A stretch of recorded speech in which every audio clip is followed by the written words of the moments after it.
Welcome to podcast episode number 13 of the ISPC Tailboard Talks podcast. I'm Mark, your host, and along with me is Jerry, my co-host. How are you doing today, Jerry? I'm good, man. Good. Good to be back together. Yes, sir. All right. Well, today, so the power of mental wellness, something I don't think is talked about enough in our industry. We have a really awesome guest with us today that we'll get to in a little bit. Just happens to be named Mark as well. So we'll have the Mark and Jerry show today. But we'll can't wait to talk to Mark. I've talked to him a little bit in preparation for this, and I think you guys are really going to enjoy this episode and share some things and maybe help some people that are having trouble sharing about this. I guess you could call it delicate topic, right? So for some people, yes. To this one day. Yeah, for some people, it's hard to share their feelings. So, and I'm me included, probably. I'm one of those old school guys that I think my wife will tell you I am not the most generous with my with sharing my feeling. We all got a little bit of it, right? So. Yeah, exactly. It's all about you don't want to you don't want to lose control when you start talking about your feelings, and it's a lack of control. Yep. So. Or that's how it's perceived, anyway. Yeah. Speaking of control, there you go. Got to talk about our sponsor, T&D PowerSkills. Take control of your line worker training. You control your message, control your delivery, and control your cost. Everybody knows that safety and training managers are challenged these days with the task of controlling their line worker training programs in all those aspects, and things change fast. So you need a program with the flexibility that allows you to do what you need and still retain control of the things that you need to. So you control your message. You customize the program to meet your needs and your training yard requirements. You control your delivery. The flexibility that T&D PowerSkills program offers you to scale from a single unit refresher to a fully DOL certified 8,000 hour program. And you control your costs with flexible delivery models designed specifically for what you need. That's one thing I love about our company. We're not in it so much for the bucks. We're in it for the lives that we save, making sure everybody goes home safe at night. So, tdpowerskills.com. Find out more about us. And if you use the referral code Tailboard 2024, TAILBOARD 2024, you'll get an exclusive 5% discount. So, Tailboard 2024. Look me up, tdpowerskills.com. Take control of your training message. Excellent. Thanks, Jerry. Always good to have our sister sponsor us again for another episode. So, hey, we love it, man. It's well worth it for sure. Yes, sir. All right. On today's ISPC Tailboard Talk, obviously with our episode being around mental wellness, mental health, and such, I wanted to take an opportunity just to share some statistics that I found while doing a little bit of research for this episode and just talk about some things around this, this topic. So, yeah. And the reason that we're doing this, guys, is because September is National Suicide Prevention Month. And it's more prevalent than you think it would be. Predominantly because this is a male-oriented business and industry, and not only male-oriented, but alpha male. We're mostly all type A personalities, very manly men, a lot of military vets, tough guys. And it's something that we need to talk about because being men and being the tough guys and the alpha males, you don't think about it until it's too late a lot of times, I think. Mark, what did you find? Yeah, no, you're exactly right. It's one of those things I just don't think is at the forefront because our industry is so much like first responders, right? And we're always on the front lines and responding and working long hours, those types of things. And so a lot of that, gets in the way. So yeah, just some of the things here that I found in research. So suicide is the 8th leading cause of death in the U.S. So number 8. Mental health and addictive disorders are the leading causes of suicide. So We'll get into some things here in a couple minutes about what causes that to be one of the leading causes. These next couple numbers here are actually from the statistical year 2022. So the suicide rate in 2022, 14 out of every 100,000 individuals. When you say 14 out of 100,000, it's like, well, that isn't really that big a number. But when you put it into context, it is a pretty significant number. In 2022 as well, almost 4 times more men died from suicide than women. And then out of those, almost 69% white males accounted for the suicide deaths in 2022. So almost 70% of those suicide deaths on the male side were white males. And then an interesting thing, when I saw this statistic, 94% of adults surveyed in the US think suicide can be prevented. And that's a really high number in my mind, right? Like, if everybody thinks suicide can be prevented, then why aren't we doing more, right? I feel like with the numbers we just talked about and so many people thinking it can be prevented, why is it such a delicate topic in my mind on the male side of the fence, right? Like, if 95% of all adults surveyed think it can be prevented, you think it would maybe be talked about a little more and shared a little more, right? And Mark, it often, to me, it's talked about a lot after the fact, after your buddy does it, or somebody somebody in the company, or whatever. It's talked about a lot then, and it's talked about, we need to do something, but nothing is ever done. And I think personally, this is my thing. I think it's because of the stigma of mental illness. People have, the suicide ideation is not necessarily brought on by a mental illness. There's a lot of aspects to it that, especially being, I said, we're all, we're macho guys in this industry. We're alpha men. As we get older, bodies start to break down, shoulders, knees, hips, that kind of thing. And then you can't do what you did when you were 20, but in your brain, you're still that 20-year-old tough guy, or, still doing whatever you were when you're that young guy that you should be able to do all these things.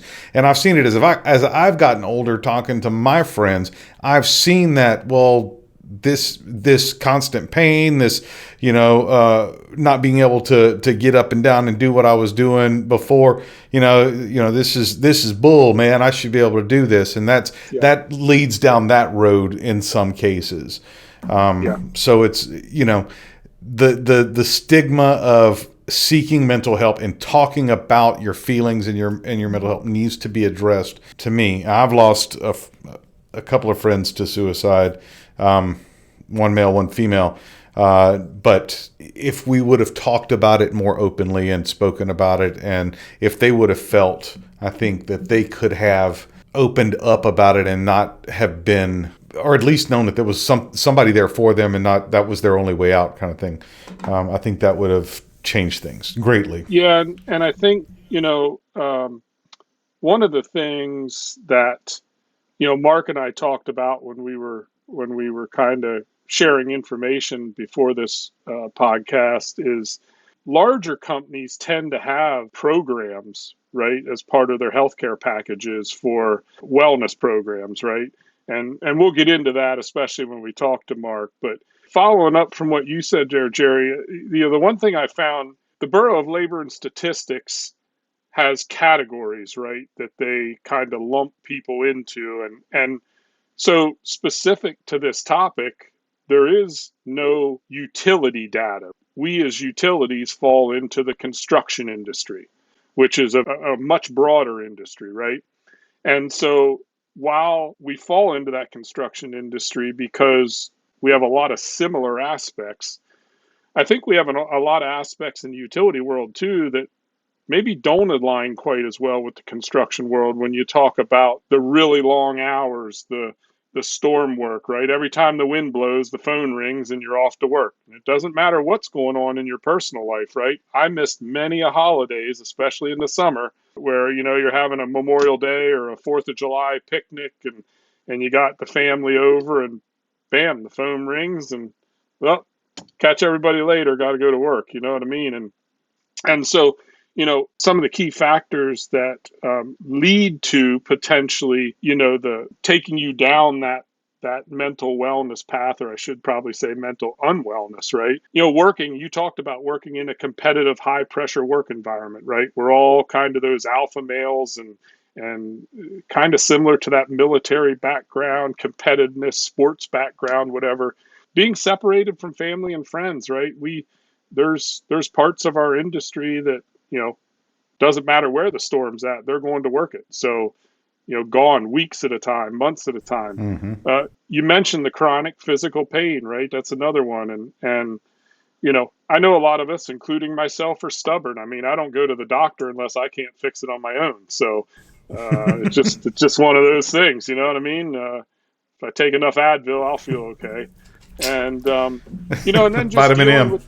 That's right, man. Advil, it works wonders. If two doesn't work, I'll take a third one, right? So, or maybe fourth. But and then obviously the continuous safety risks, right? I mean, while the construction industry has safety risks as well, I think obviously ours are elevated a little bit, especially in the electric utility industry, just because of that possibility that a second chance doesn't lurk around the corner, right? If you make a Mm-hmm. mistake in our industry, it may be your last mistake. So, Or if you make a mistake and one of your teammates or your yeah, brothers pays absolutely. for it.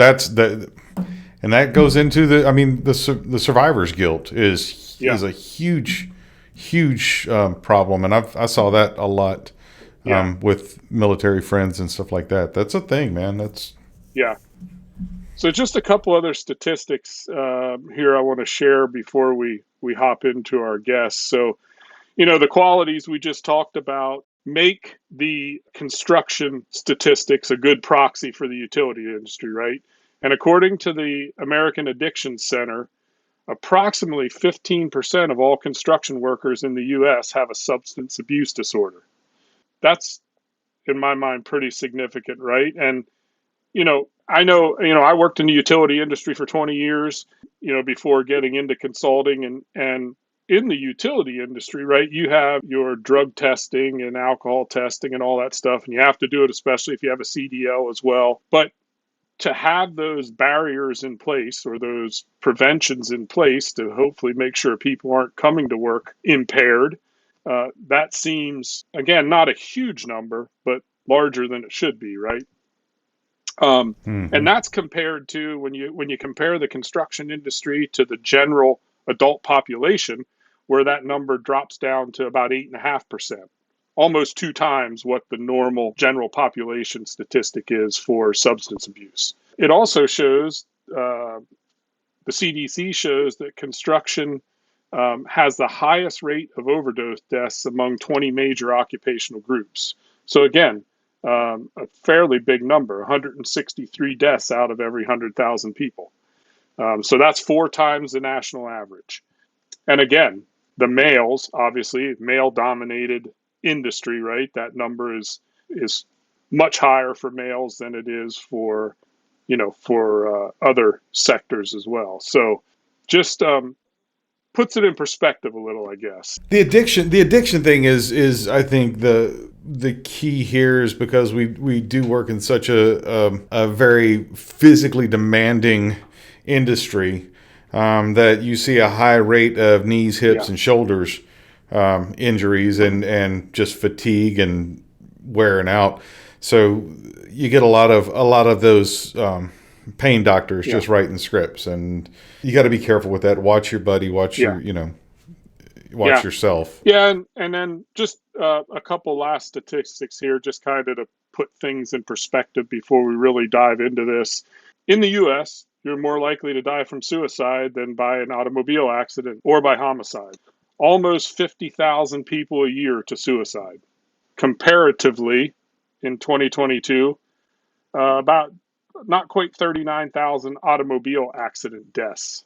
And even homicide jumps down below 20,000. So, two and a half times more likely to die by your own hands than the hands of others, right? And so it's definitely, when you look at and hear these numbers, it starts to put into perspective. You mentioned earlier, Jerry, you may hear this talked about maybe more than others. And I think it's situational, right? It depends the environment you're in and the people you're around and so on. But, those are pretty, almost 50,000 people a year that die from suicide. That's a really large number. And then just lastly, the construction industry has one of the highest rates of suicide at almost 53, about 53 per 100,000 U.S. workers. So that's 4 times greater than the national average. All right. So that kind of just backs up some of the statistics we heard Yeah. a couple minutes ago. So, I think it's just one of those things, awareness and like you said, we talk about this after the fact. We need to start doing more talking about this before the fact, Yeah, right? absolutely.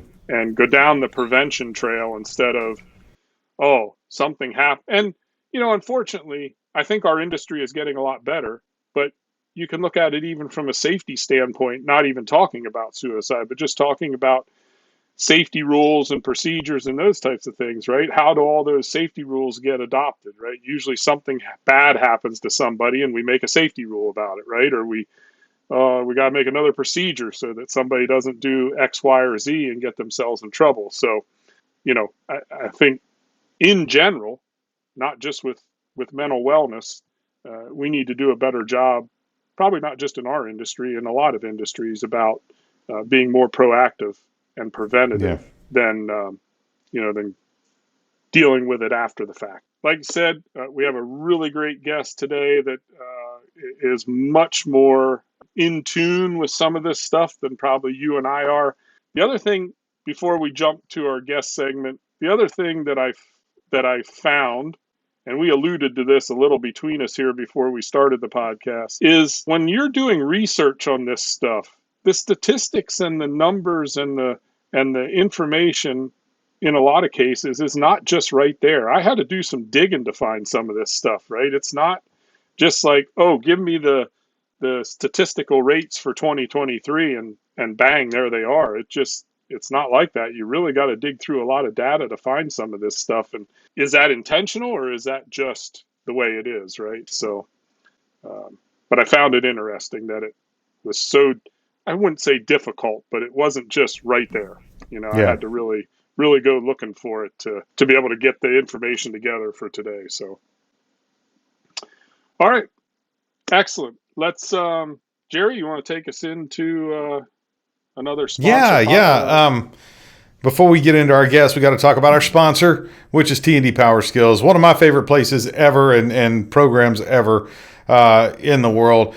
Very, very, very customizable to your situation. 78-unit course curriculum.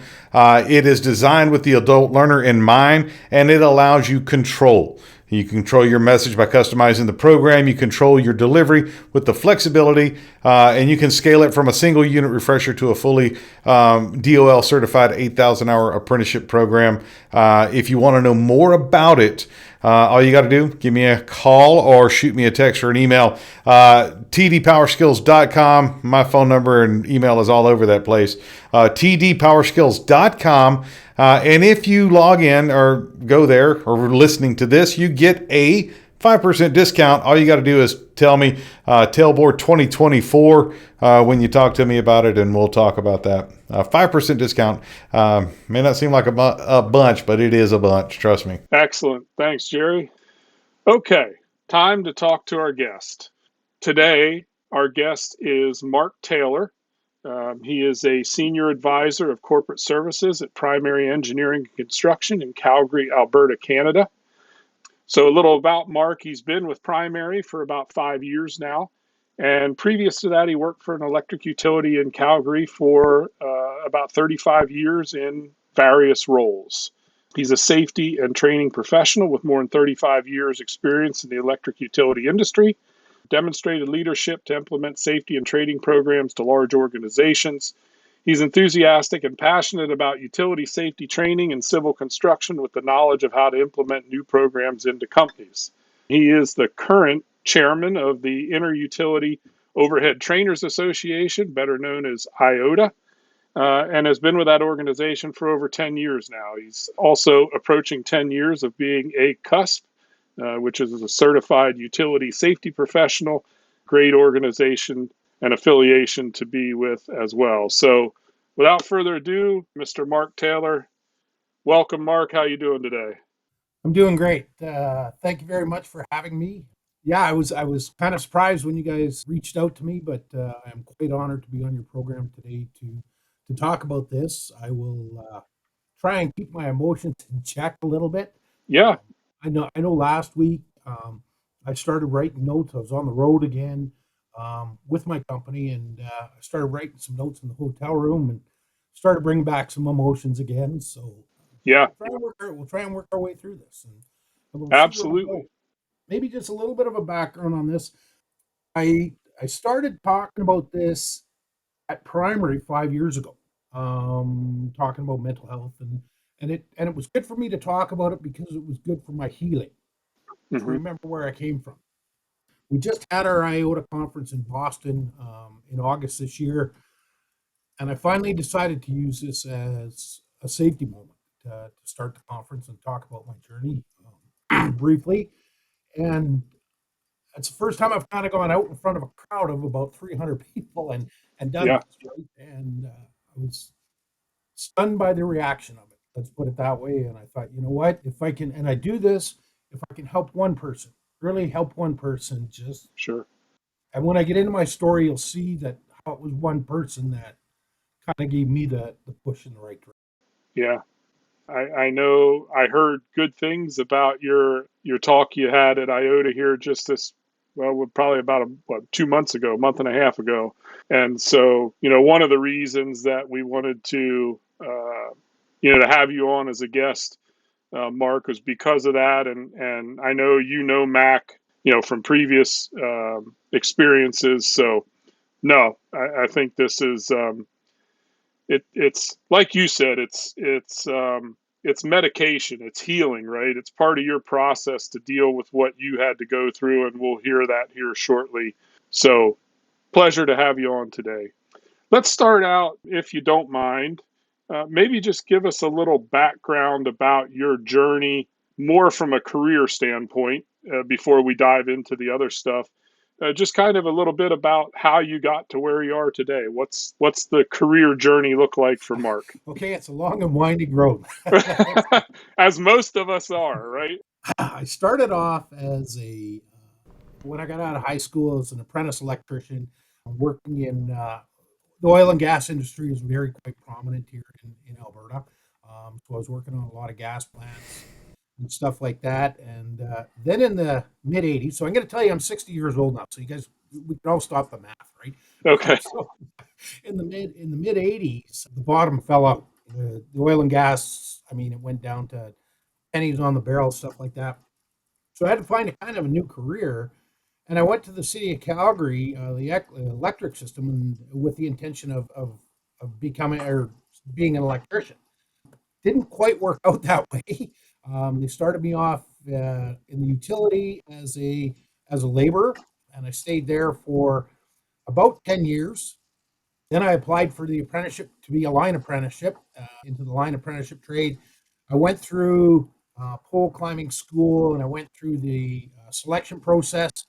And then, right when we were getting ready to go out to the cruise to actually start our work, they shut down the apprenticeship program. And we all probably went through that in the United States as well, where they shut down apprenticeship programs. So from there, I got promoted to being a supervisor of civil works. So looking after the labor and crews and that. And that's when I really started to get into the fact of worker safety, because all of a sudden I had about 50 workers reporting to me that I never wanted to see any of them get hurt. And I didn't know if that was safety's role or my role, and I just took it on as my own role. At the time when I took on that role, we had the worst safety of group out of any of the groups at the city of Calgary. By the time we were done, we went 10 years without a recordable incident. We just made safety a way of life. Then we switched names. We became NMAC. We went through a fatality of a young apprentice, and I was approached to take on field safety at NMAX, take on the apprenticeship program, and take on the trades training program, and become the director of that organization. And I did that up until I retired and went over to. I left. I retired from NMAX and went over to engineering and construction. A friend of mine had been working there as the president and CEO. I worked with him at NMAX, and he went over to primary. And he said, "Hey, would you come on over and help us out?" And I think when I started at the company, it was about 175 people, and we were in provinces of British Columbia, Alberta, Saskatchewan, and Manitoba. We've now expanded to Ontario, and we are now a company of just under 500 people. So Wow. Wow. we're growing. We're growing in leaps and bounds, and we do everything from engineering to design to construction. Okay. So whether it be power lines or telecom or what have you. So we've got our fingers in all of that pie. Excellent. Awesome, dude. I didn't realize when we were, and I didn't really do a lot of research into primary, but I didn't realize we have some companies down in the U.S. as well that do the same similar thing. Some of them that we work with quite frequently that are probably pretty comparable in size to primary engineering. Then, so I didn't realize that it was that big a company. Mark, why don't we kind of start down the journey that you and I talked about a couple weeks ago? And again, you're obviously more than welcome to share as much as you want, and we'll kind of just follow this path where it takes us through the rest of this. And tell us a little bit about when you talked to me that day. You mentioned about ways and means, and so maybe start out a little about, I know you have some stuff that you want to share, and I think is very important that people that are dealing with these types of things understand that there's ways out of it, right, and there's means that can get you there, right, and so please share that with us. I thought it was an excellent thing. Okay, so would you like me to start kind of a little on my mental health journey and then get into the ways and means? Sure. Sure. Yeah. Yeah, that's perfect. Yep. Well, I can do that. So I'm not sure how long I struggled with mental health. My mental health has been improving over the last 7 years since I originally got help, and and it's hard to kind of roll the clock back because you never really talked about it. We never, I'm going to say I probably struggled with mental health problems for 15 to 20 years, where you couldn't talk to anybody. It was, you grew up in that culture of just suck it up, man. Like we all have our issues, we all have our Yeah. problems. Like you got to suck this up, right? But what I was very hard on myself, extremely hard on myself, and I don't know where that came from. Uh, but I was constantly berating myself for everything I did. Everything I did was never good enough. Mhm. I found very little satisfaction in anything. I would body shame myself. I would punch myself. I would bang my head against things. It just kind of, I get into a by myself, and it was just this constant berating of myself. Of yeah, I'm overweight. I understand I'm overweight, but it would just be, furious at myself for overeating, furious at myself for over drinking. I would continually put myself down. I can give you an example. Like I'd go on a golf course, and I'm a decent golfer. I'm a decent golfer, and I'd go out there and I'd hit a bad shot. And we all hit bad shots. I mean, even the pros hit bad shots. Yeah. But I would be yelling and swearing at myself and calling myself names. I don't want to get into that here, but Yeah. I wouldn't throw a golf club, but like people would be around me listening to this, just going like, "Okay, like holy cow, buddy, you got to let it go." Like it was only, you only missed the green by maybe 10 feet or something like that. You Yeah. got to let it go. I couldn't do that. I used to call myself an idiot all the time. Just you're an idiot. You're an idiot. You're stupid. You're stupid. Fly off the handle at the goofiest little things. Like so we live in Calgary. We get snow. I get home from work and the sidewalk wasn't shoveled, and I'd just fly off the handle with my wife and my son. I do want to take a moment here. My son's a third-year power line apprentice, and it's his 31st birthday today, so I'd like to say happy birthday to Happy him. birthday. Awesome. Happy birthday. I just want to throw that in there. Thank you. So my family, my son and my wife walked around on eggshells. They never wanted to tell me bad news. They kept stuff uh, somewhat, it was just kind of okay. We don't want to get into this with him today, right? And yeah, I just kind of went out of my way. I was just miserable. I didn't want to talk to people. I didn't want to go out in public.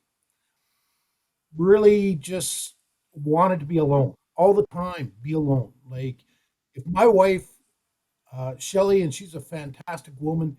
If she would say, "Hey, let's go here and do this," I would find any excuse not to go, any excuse, and that could be a family event, whatever event. It was just I just want to stay in the house and I just want to watch TV, and Hmm. and, and that was kind of where I was at. I was very nervous in a large crowd, very nervous. Kind of got this anxiousness about me where I didn't want to interact. I'd kind of maybe pull back to a corner until I had enough to drink that I could get out of that zone and kind of get into pushing myself to maybe be a little bit more of a life of a party type of guy. I would overeat. I would overdrink. I would drink to excess until I blacked out just about. Hmm. And then I would wake up in the morning and my wife would say, "Do you know you did this?" Or "You know you did that." And that would start the spiral. And I kind of call it this spiral down, where all of a sudden I'm beating myself up saying, "Hey, I'm not going to do this anymore. I'm not going to overeat. I'm not going to overdrink. I'm not going to fly off the handle. I'm going to work out. I'm going to do all these things." But the cycle just fell back into the fact of I just started those things all over again later on in the afternoon. And I was having a tough time breaking that cycle, and I call it the toilet bowl. Really, I was just going down this toilet bowl, Hmm. and I didn't actively want to commit suicide, but if I died today, I was okay. If I got into a car crash without my family in the car, without hurting somebody else, I was good. If I was on a job site and I fell off the side of a building or something like that, I was good with it. And I thought about this every day. I thought about dying. And and I thought that was normal. I thought everybody thought about dying. And I didn't have it wasn't this big extravagant funeral or anything else. It was just kind of like I've had enough. I've had enough of being here. I went through all of that and again, the biggest thing is I never felt satisfied. Never like things were hey, I could have that one great piece of pizza, and that lasted about 3 or 4 minutes. That one drink felt good for a little bit. I Hmm. would buy something. I went out and bought a new vehicle. Hey, this new vehicle's all great, and I was happy for about a half an hour, and then I was kind of like, okay, that's enough of that. Now I got to pay for the vehicle, and you shouldn't have bought this vehicle in the first place because you can't afford this vehicle. Now you're going to have to work all this to pay all this off, right? So it was just that whole piece of it, and I became very good at hiding. A lot of people did not whether it be at work, family, friends, what have you, did not ever say, hey, maybe he's not right. Maybe we should talk to him because I would hide it well. It was just like, no, if we were on vacation, I would just bury myself into a book saying, hey, this is the way I like to relax is to read my book. Because Hmm. really, I didn't want to be around people and I didn't want to interact. So I got good at hiding that. I got good at hiding in my office. But all of these things were just kind of played on me. And about that time, I started, this is about 10 years ago, kind of thought, hey, maybe I'm not right. I'm not sure because the thoughts of dying were becoming more and more prevalent. And it was not once a day, it was 5, 6, 10 times a day that I just didn't want to be here anymore. And I believe the only thing that maybe prevented that was I had a wife and a son, and I had family and friends, and I just don't know if I could do it, right? And but about that time, I was on social media. not a good thing to be on social media, but there are some good parts to social media. So that's kind of my worst case of where I was at, and it does get worse than that. But I started reading the Player's Journal.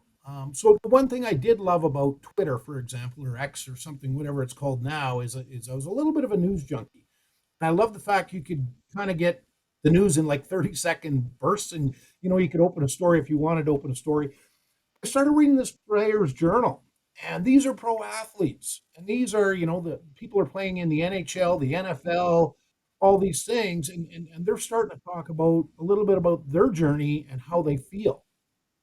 And all of a sudden, some of these thoughts are mirroring my thoughts, and then they're seeking help, and I'm kind of going, oh, I should maybe look at this. So I did go online a couple of times, and you can do this. You can go onto Google or what have you, and you can go on and bring up mental health tests, and you can do mental health tests, and it'll kind of tell you where you're at.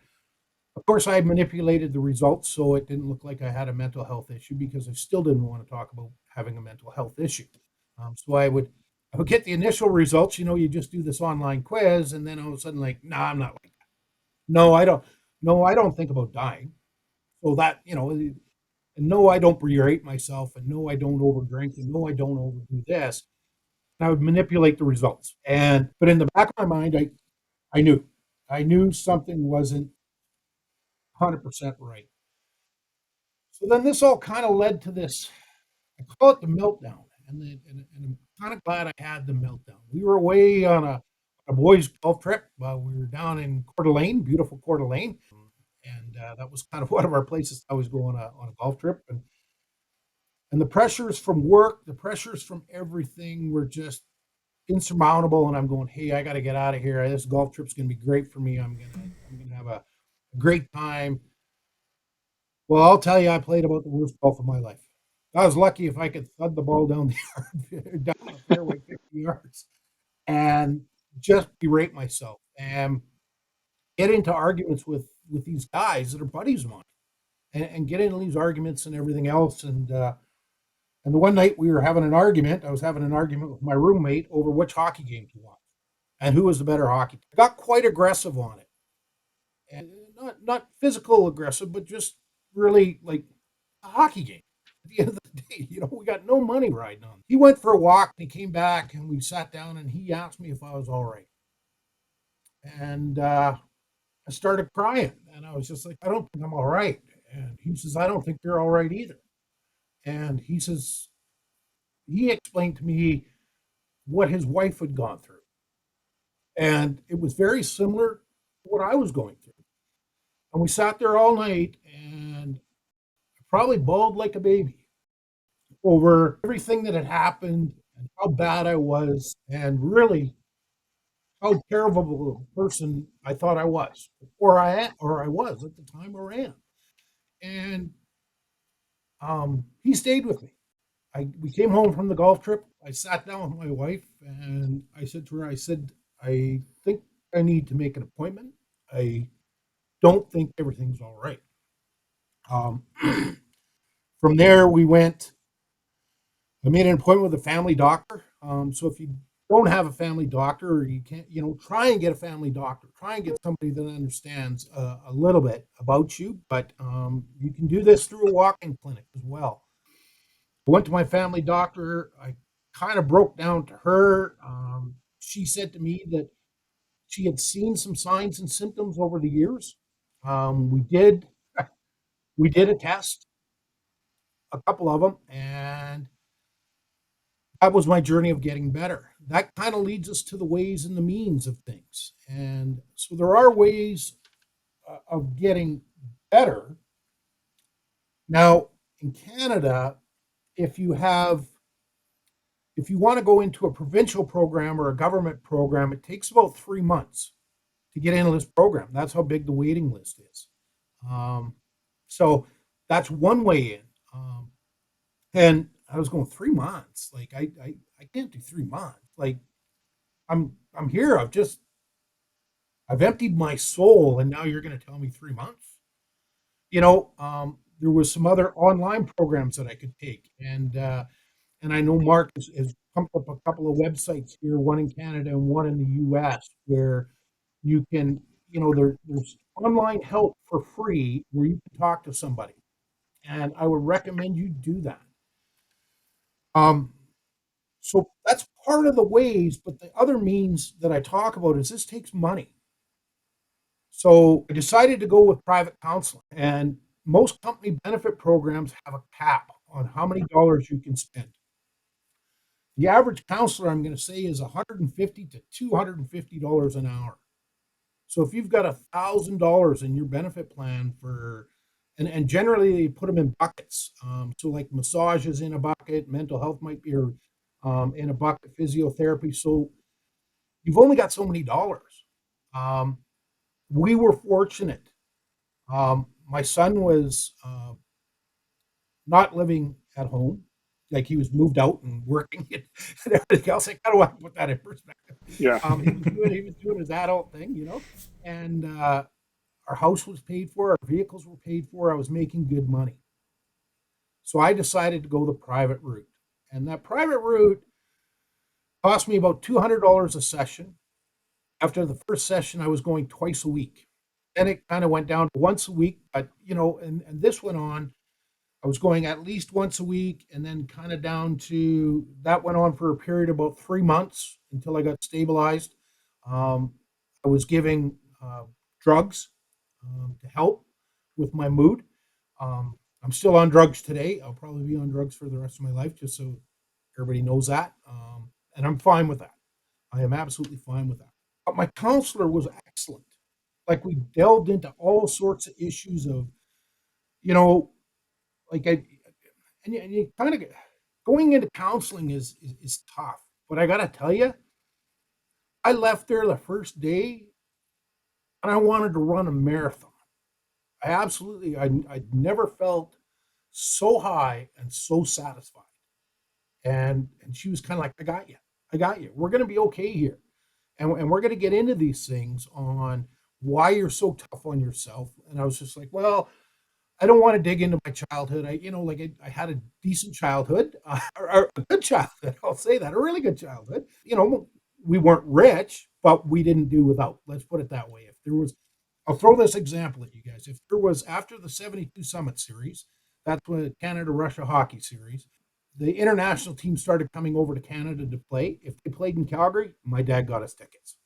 If there was a new Canada jersey out, I got that jersey. So I want to be clear on that. Like it was just, Yeah. we grew up. It was, not a lot of excess or extras, but we didn't do without either. But she had me. And so we delved through all of these things. And a lot of it was the pressure I was putting on myself that I just wouldn't let myself escape.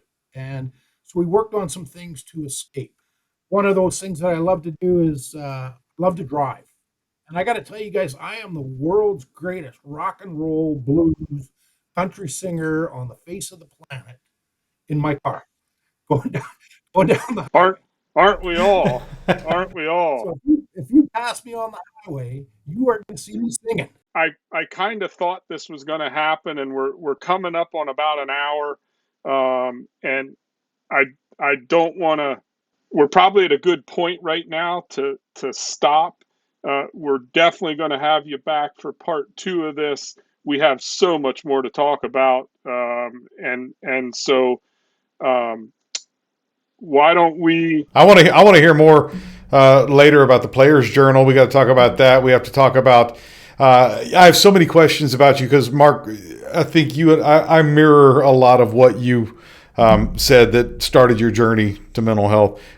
So yeah, there's a whole bunch to talk about. So yeah, our listeners need to hear more about this, but we can't do it right now. So we'll come back on the next episode and really dive into the meat of it. Now that we've got the good, we got everybody's we're whistle getting wet. Like, come on, yeah, we're getting into the good stuff now, man. Yeah. So guys, as always, thank you for joining us for this one. And let me get down here. This podcast was brought to you by T&D PowerSkills. guys, take control of your training. Control is key in all aspects of your life. In your training, in your line worker safety, it is the same way. tdpowerskills.com. Find out more about us. Take control of your message, take control of your delivery, and take control of your costs. And if you mention this podcast, receive a 5% discount. Use the code TAILBOARD2024 to get that exclusive discount. And as always, the views and opinions shared in this podcast are the personal viewpoints of the participants and may not necessarily reflect the stance of the Institute for Safety and Power Line Construction or its staff. It is highly advised you consult your company management before implementing any actions or policy changes. Please support our sponsors bringing this content to you. And for more episodes of ISPC Tailboard Talks, subscribe in your favorite podcatcher and be sure to leave a review. We'd love to hear from you. For this half of this episode, we're done, man. We'll see you in just a little bit for the next one, or we'll see you later for the next one. Sorry. Yep. Thanks, Mark. Can't wait to talk to you more. And we will be back on the next episode for the remainder of the conversation with Mark Taylor. As they say in Canada, part deux. Part two. Yes, right.